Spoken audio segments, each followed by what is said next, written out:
एउटी महिलालाई दिनदाडै बोक्सीको आरोप लगाएर कुटपिट गर्ने पाथी भएर माता भनेर चिनिने समीर गिरी नाम गरेको पितालाई चाहिँ प्रहरीले पक्राउ गरेको छ साथीहरू। यो फटाले चाहिँ क्या साथीहरू एउटा महिलालाई बाटोको बिचमा निर्घात कुटिरहेको छ।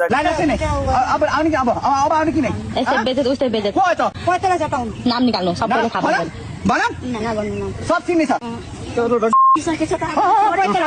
दिदी बहिनी लाग्छ बोक्सी नि त तिमीलाई मेरो पैसा पनि चोको छ यसमा बोक्सी खान दिन्छु जोग्ने न अब लाग्ने अब अवधि हेर्ने कि नहेर्ने यो अहिले भर्खर सँगसँगै हुन्न हुन्छ कि हुन्न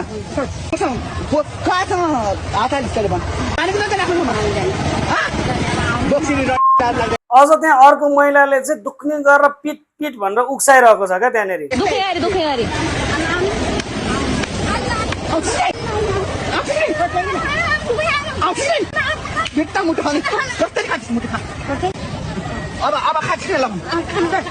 यस्ताहरू त्यत्तिकै पिताबाट माता बनेका होइनन् क्या साथीहरू। यस्तै आसेपासेहरूले उकासेर तपाईकोमा यो शक्ति छ त्यो शक्ति छ भन्दै उकासेको भरमा उनीहरूको आडको भरमा चाहिँ यिनीहरूले यस्तो कदम उठाइरहेका छन् क्या। अब कतिसम्म हिम्मत होला त बाटोको बिचमा निर्घात कुटपिट गरेर भिडियो बना भन्न पनि बोक्सीको आरोप लगाउँदै भिडियो बना भन्न पनि आँट भएपछि त यो भन्दा ठुलो त उनीहरू कति हौसिएका होलान् क्या। त्यही भएर यस्तो ढोङ्गीहरूको पहिचान गरौँ र यस्तो ढोङ्गीहरूलाई चाहिँ जरैदेखि लखटाउँ क्या।